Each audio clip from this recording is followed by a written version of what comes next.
Hello students, Ramakrishna mission spoken English কোর্সের যে 5টি কোর্স হয় অর্থাৎ pre beginners, beginners, intermediate, senior, advance, এই সমস্ত 5টা কোর্সের মধ্যে ইন্টারমিডিয়েট কোর্সের একটি প্রথম যে ইংলিশের টপিক রয়েছে যার নাম হচ্ছে সাবজেক্ট ভার্ব এগ্রিমেন্ট, সেটার প্রথম ক্লাসে আমি 11টা রুলস নিয়ে আলোচনা করেছি এবং তা থেকে কিছু এক্সারসাইজ যেটা বইয়ে দেওয়া ছিল সেটাও সমাধান করে দেখিয়েছি। আজকের ভিডিওতে আমি 12 নম্বর রুলস থেকে শুরু করে বাকিটা দেখাবো। তবে তার আগে তোমরা যারা দেখছো তাদের কাছে রিকোয়েস্ট যে আগের ভিডিওটি আগে দেখবে, অর্থাৎ পার্ট 1-এ সাবজেক্ট ভার্ব এগ্রিমেন্টের যে পার্ট 1-এর ভিডিওটি সেটা আগে দেখবে। না হলে যে কনসেপ্টগুলো পরপর একটা সিকোয়েন্সিয়ালি দেখার একটা ব্যাপার থাকে সেটা হবে না এবং শেখাটা ইমপ্রপার হবে। So you should watch that video before watching this one. Okay, let us start the video. Rule number 12 কি বলছে? কালেকটিভ নাউন্স, অর্থাৎ যে নামগুলো কালেকটিভ অর্থাৎ কালেক্ট করে অনেকের কালেক্ট করে দেওয়া হয়, তো সেই রকম কালেকটিভ নাউন যদি হয় সেক্ষেত্রে সিঙ্গুলার ভার্ব হতে পারে, আবার প্লুরাল ভার্ব হতে পারে। কখন কোনটা হচ্ছে? যদি কালেকটিভ নাউনটা অ্যাক্টস টুগেদার, খুবই ইম্পর্ট্যান্ট জায়গা, অ্যাক্টস টুগেদার একসঙ্গে কাজ করে, বা অ্যাজ আ ইউনিট সবাই মিলে একটা সেম কাজ করছে, সেম ওপিনিয়ন বা একই রকমের ইউনাইটেড হয়ে কাজ করছে, এরকম যদি হয় তাহলে আমরা ভার্বটা সিঙ্গুলার বসাতে পারবো। আর যদি তারা ইন্ডিভিজুয়াল কাজ করে, কালেকটিভ নাউনের মধ্যে যতগুলো মেম্বার আছে সবাই যদি নিজেদের মতো আলাদা আলাদা কাজ করে তাহলে আমরা সেপারেটলি আমরা প্লুরাল ভার্ব বসাবো। তাহলে কি মূল কথা এই রুলসটার? যে কালেকটিভ নাউনের ক্ষেত্রে সিঙ্গুলার ভার্ব প্লুরাল ভার্ব দুটোই হতে পারে। যখন দেখব কালেকটিভ নাউন একইভাবে কাজ করছে, ইউনাইটেডলি কাজ করছে, তখন হয়ে যাবে ভার্ব সিঙ্গুলার। আর যদি সেপারেটলি কাজ করে, ইন্ডিভিজুয়ালি কাজ করে, তখন হয়ে যাবে প্লুরাল ভার্ব। এক্সাম্পল দেখে আরও ক্লিয়ার করে নাও।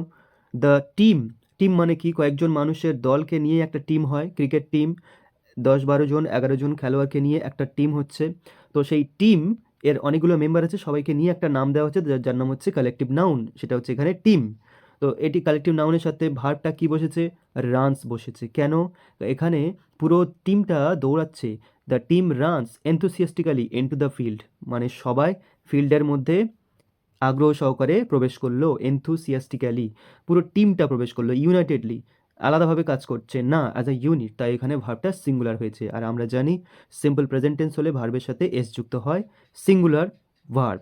নেক্সট রয়েছে the class has its final test on Friday. পুরো ক্লাস, প্রত্যেকের টেস্ট রয়েছে, তাহলে পুরো ক্লাসটার কথা বলা হচ্ছে, আলাদা আলাদা স্টুডেন্টের কথা বলা হচ্ছে না। এক ক্লাস স্টুডেন্টকে সবাইকে কালেক্ট করে নাম দেওয়া হচ্ছে ক্লাস অফ স্টুডেন্টস। তো ক্লাস হচ্ছে কালেকটিভ নাউন এবং এটা একই ইউনিট হিসেবে কাজ করছে, তাই এখানে ভার্বটা হ্যাজ বসেছে, হ্যাভ নয়, সিঙ্গুলার। নেক্সট দেখো, the team R putting on their uniforms, মানে পোশাক পরছে টিমের প্রত্যেকটা মেম্বার। তাহলে টিম এখানে সেপারেটলি প্রত্যেকে আলাদা আলাদা করে পড়ছে, তো এইটা হয়ে যাচ্ছে প্লুরাল ভার্ব, তার কারণ সেপারেটলি কাজ করছে। The class are working on their individual projects, প্রত্যেকে যে যার প্রজেক্টের উপরে কাজ করছে ক্লাসের সমস্ত ছাত্ররা। তাহলে কখনো দেখছি ক্লাস হ্যাজ মানে সিঙ্গুলার হচ্ছে, টিম রানস মানে সিঙ্গুলার ভার্ব হচ্ছে, আবার কখনো দেখছি টিম আর প্লুরাল হচ্ছে, ক্লাস আর প্লুরাল হচ্ছে। এটা আমাদের দেখে বুঝতে হবে। এখানে ক্লু ওয়ার্ড কোনটা দেখো, their uniforms, their individual works মানে তাদের, তো এখানে প্লুরাল হিসেবেই বোঝাচ্ছে। এরপর রয়েছে the jury reaches its decision today, jury তার ডিসিশনে পৌঁছেছে আজকে, এটা ইটস বসছে, এইটা হচ্ছে ক্লু ওয়ার্ড এর, তো এর হচ্ছে সিঙ্গুলার আর দেয়ার হলে প্লুরাল, তাই জন্য এখানে ভার্বটা সিঙ্গুলার বসেছে, রিচেস। জুরি মানে কি? এটা হচ্ছে কালেকটিভ নাউন, এর মানে হচ্ছে এক দল বিচারক, বিচারকের দল, 2-3জন বিচারক একটা টিম হয়, সেটা জুরি বলা হচ্ছে। এবার যদি কোনো একটা কেসে জুরি 3জন বিচারক নিয়ে একটা জুরি গঠন করা হয়েছে, মানে বেঞ্চ অফ জাজেস, তো সেক্ষেত্রে একটা বিচারক রায় দিচ্ছে আলাদা, আরেকটা আলাদা, তো প্রত্যেকে যদি আলাদা করে রায় দেয় মতামত, তাহলে ভার্বটা প্লুরাল হয়ে যাবে। কিন্তু এটা পুরো অ্যাজ আ টিম ইউনিট একটাই ডিসিশনে পৌঁছেছে, তাই হচ্ছে সিঙ্গুলার, ইউনাইটেডলি কাজ করছে। I hope you have understood this collective noun regarding rules. Next one, 13, rule number 13. These words are singular and take singular verbs. এই ওয়ার্ডগুলো সিঙ্গুলার এবং সিঙ্গুলার ভার্ব নেয়। কোন ওয়ার্ডগুলো?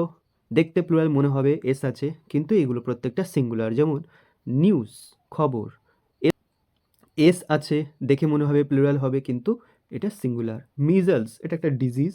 Mum's, disease. ম্যাথামেটিক্স, অঙ্ক। ফিজিক্স, পলিটিক্স, ইকোনমিক্স, সিভিক্স, খুডো, rickets, billiards, molasses, dizziness, athletics. এই প্রত্যেকটা দেখো এস এস এস আছে, দেখে মনে হবে প্লুরাল, কিন্তু এগুলো সিঙ্গুলার। কোনোটা কোনো খেলার নাম, কোনোটা সাবজেক্টের নাম, কোনোটা ডিজিজের নাম। তো এই প্রত্যেকটা শব্দের পর সিঙ্গুলার ভার্ব বসবে, এটা মনে রাখবে। প্রথম রয়েছে এক্সাম্পল হিসেবে the news is true, are নয়। মিজেলস হ্যাজ, হ্যাভ নয়। ম্যাথমেটিক্স ইজ, আর নয়। কিন্তু এখানে একটা ইন্টারেস্টিং ফ্যাক্ট রয়েছে, দেখো the subjects are plural of modifier is in front. Of হবে না, এটা ইফ হবে। তো যদি মডিফায়ারটা থাকে সামনে তখন এটা সিঙ্গুলার হয়ে যাবে সাবজেক্টগুলো, যেমন ম্যাথমেটিক্স, ইকোনমিক্স, পলিটিক্স, এই সমস্তগুলো। যেমন হিজ পলিটিক্স আর ইন্টারেস্টিং, এখানে মডিফায়ার হিজ চলে এসছে। পলিটিক্স এটা সাবজেক্ট, কিন্তু এর আগে মডিফায়ার হিজ চলে আসছে, তাই এটা প্লুরাল হবে। নেক্সট রয়েছে the mathematics of the construction are correct. The mathematics অর্থাৎ একটা মডিফায়ার চলে আসছে, তাই ভার্বটা প্লুরাল। খুবই ইম্পর্টেন্ট পয়েন্ট, মনে রাখবে। নেক্সট রয়েছে রুল নাম্বার 14। এখানে কি দেখবো আমরা, these are plural and take plural verb. এখানে কিছু শব্দ আছে যেগুলো প্লুরাল ভার্ব নেবে, যেমন ট্রাউজার্স। এখানে দেখবে যেগুলোর দুটো করে পার্ট আছে, একটা ট্রাউজার্স, তো এই ট্রাউজার্স এর দুটো করে পার্ট আছে। তো এক্ষেত্রে আমরা প্লুরাল ভার্ব বসাবো। শুধু এই ট্রাউজার্স নয়, আরও আছে সিজার্স, কাঁচি, দুটো পার্ট আছে। Shears, pliers, two parts. তো এই সমস্ত শব্দগুলো থাকলে প্লুরাল ভার্ব হবে। এর এক্সাম্পল দেওয়ার খুব একটা প্রয়োজন নেই।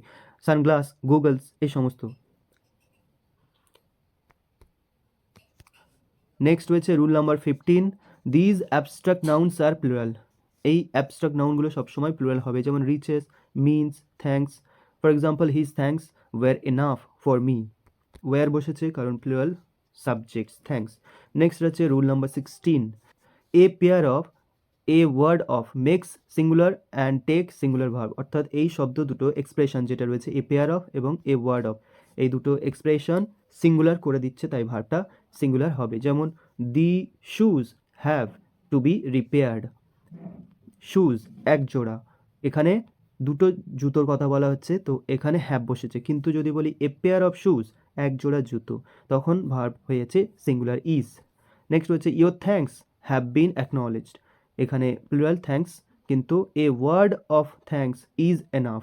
তো অর্থাৎ a pair of, a word of makes the subject singular, therefore you have to use singular verb in that case. Rule number 17। Title of books, কোনো বইয়ের নাম, মুভিজ টেক সিঙ্গুলার ভার্বস। এখানে প্লুরাল দেখে মনে হতে পারে, বাট টাইটেল হলে বা কোনো মুভি বা বইয়ের নাম হলে সিঙ্গুলার ভার্ব ইউজ হবে। The Gulliver's travels is my favourite বুক। বইয়ের নাম হচ্ছে দ্য গালিভার্স ট্রাভেলস, এটা বইয়ের টাইটেল, তো এখানে কোনো প্লুরাল নয়, তাই এখানে ভার্বটাও সিঙ্গুলার হচ্ছে is. Great expectations by Charles Dickens was made into a film. তো গ্রেট এক্সপেকটেশনস এটা name or title of the book. Next রয়েছে rule number 18। If two words joint by either or, neither nor, or nor, এই সমস্ত শব্দ দিয়ে যদি দুটো word যুক্ত হয়, verb takes according to the second subject. Important, neither nor, either or বা নর দিয়ে যদি যুক্ত হয়, তাহলে সেকেন্ড যেটা সাবজেক্ট থাকবে সেটা যদি সিঙ্গুলার হয় ভার্ব সিঙ্গুলার, সেটা যদি প্লুরাল হয় ভার্বটা প্লুরাল হবে। For example either the doctor or the nurses was না ওয়ার প্রেজেন্ট। এখানে ইদার ডক্টর যুক্ত হয়েছে আর নার্স যুক্ত হয়েছে ইদার অর দিয়ে, তাহলে সেকেন্ড সাবজেক্ট কোনটা, নার্সেস। ডক্টর সিঙ্গুলার ছিল কিন্তু সেকেন্ড আছে নার্সেস, তাই ভার্বটা হয়ে যাবে প্লুরাল, ওয়্যার হয়ে যাবে। অ্যাকর্ডিং টু সেকেন্ড সাবজেক্ট এখানে ভার্ব হবে। তো এখানে সেকেন্ড সাবজেক্ট রয়েছে নার্সেস, প্লুরাল, তাই ভার্ব হচ্ছে plural, were. Neither Helen nor her cousins are going into the party. তো এখানে নিদার নর যুক্ত করেছে হেলেন আর কাজিনসকে, কিন্তু কাজিনস অনেকগুলো, এখানে প্লুরাল সেকেন্ড সাবজেক্ট, তাই ভার্বটাও প্লুরাল হচ্ছে। নিদার হার কাজিনস নর হেলেন, এখানে উল্টে দেওয়া হয়েছে, নরের পরে সিঙ্গুলার রয়েছে তাই ইজ গোয়িং হয়েছে। নিদার হি নর ইউ আর টু ব্লেম, এখানে হি হলে ইজ হতো পরে, কিন্তু নরের পরে সেকেন্ড সাবজেক্ট রয়েছে ইউ, তাই ভার্ব হচ্ছে আর। নিদার ইউ নর হি ইজ টু ব্লেম, ঠিক তার উল্টো, he is, according to second subject verb will be. Next rule number 19। words joined with, together with, in addition to, as well as, along with, take verb according to the first subject।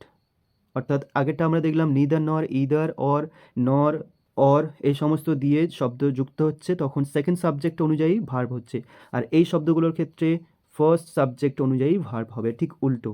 কোন কোন শব্দ? With, together with, in addition to, as well as, along with, এই সমস্ত শব্দ যদি কোনো দুটো শব্দকে যুক্ত করে ফার্স্ট যে সাবজেক্টটা রয়েছে সেটার উপর নির্ভর করে ভার্ব হবে। সেটা যদি সিঙ্গুলার হয় ভার্ব সিঙ্গুলার, সেটা যদি প্লুরাল হয় verb plural. For example, the captain with all his men was killed. এখানে ক্যাপ্টেন ওয়াজ, ক্যাপ্টেনের অ্যাকর্ডিংয়ে ওয়াজ হয়েছে, কিন্তু উইথ দিয়ে যুক্ত হয়েছে অল হিজ মেন, এটা প্লুরাল রয়েছে, কিন্তু এর অ্যাকর্ডিংয়ে ভার্ব হবে না। উইথ দিয়ে যুক্ত হয়েছে এখানে with, together with, along with, in addition to, এই সমস্ত শব্দগুলো খুব ভালো করে ফ্যামিলিয়ার হয়ে থাকবে। এদের এদের ব্যবহারের ক্ষেত্রে প্রথম সাবজেক্টের অ্যাকর্ডিংয়ে ভার্ব হবে। এখানে ক্যাপ্টেন সিঙ্গুলার, তাই ওয়াজ হয়েছে। The children as well as their father, father singular কিন্তু চিলড্রেন প্লুরাল, তো প্রথম সাবজেক্ট অনুযায়ী ভার্ব হয়েছে লাইক। যদি ফাদার হতো তাহলে লাইকস হতো। রুল নাম্বার 20 কি বলছে? Expression stating that amount, amount বা কোনো একটা কিছুর সংখ্যা নয়, পরিমাণ যদি বোঝায়, যেমন অ্যামাউন্ট অফ টাইম কিছু সময়ের পরিমাণ, ভলিউম, মানি, ওয়েট, এই সমস্ত যদি বোঝায় তাহলে ভার্বটা হয়ে যাবে সিঙ্গুলার। আর যদি দ্যাট নাম্বার মানে সংখ্যা বোঝায় তাহলে ভার্ব হয়ে যাবে প্লুরাল। সংখ্যা কাউন্ট করা যায় তখন ভার্ব প্লুরাল হবে। For example, 2 weeks is enough for me, 2 সপ্তাহ একটা অ্যামাউন্ট অফ টাইম বোঝাচ্ছে, তাই ইজ ভার্ব বসেছে singular. 20 litres of petrol, 20 litre petrol একটা অ্যামাউন্ট বোঝাচ্ছে, তাই কস্ট ভার্বটা সিঙ্গুলার হয়েছে। 5 রুপিস একটা টোটাল টাকার অ্যামাউন্ট বোঝাচ্ছে, তাই ভার্বটা হচ্ছে ইজ। 5 1 রুপি নোটস, 5টা 1 টাকার নোট, তাহলে এখানে নোটটা কাউন্ট করছে, এখানে হচ্ছে দ্যাট নাম্বার, তো ভার্ব হয়ে যাচ্ছে আর প্লুরাল। তাহলে দ্যাট অ্যামাউন্ট হলে সিঙ্গুলার আর দ্যাট নাম্বার হলে এখানে প্লুরাল ভার্ব হবে। 3/4 of the cake is finished.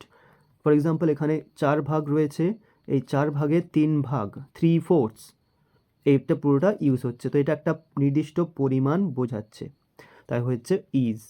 3/4 of the cars are in the parking area, এখানে আর বসেছে বিকজ কার একটা কাউন্ট করা যাচ্ছে, নাম্বার বোঝাচ্ছে, তাই এটা প্লুরাল ভার্ব ইউজ হয়েছে। তো this was all about subject verb agreement. এরপর একটা ইন্টারেস্টিং কোয়েশ্চেন তোমাদের জন্য রেখেছি, তোমরা কমেন্টে জানাবে যে এটা কি, জানো কি না। তো এখানে রয়েছে ইংলিশ ভার্সাস দ্য ইংলিশ, এর ডিফারেন্স কি? ফ্রেঞ্চ ভার্সাস দ্য ফ্রেঞ্চ, এই দুটো জিনিসের ডিফারেন্স কি? Comment quickly if you know the answer. And also by your beautiful comment, let me know on which topic you need videos.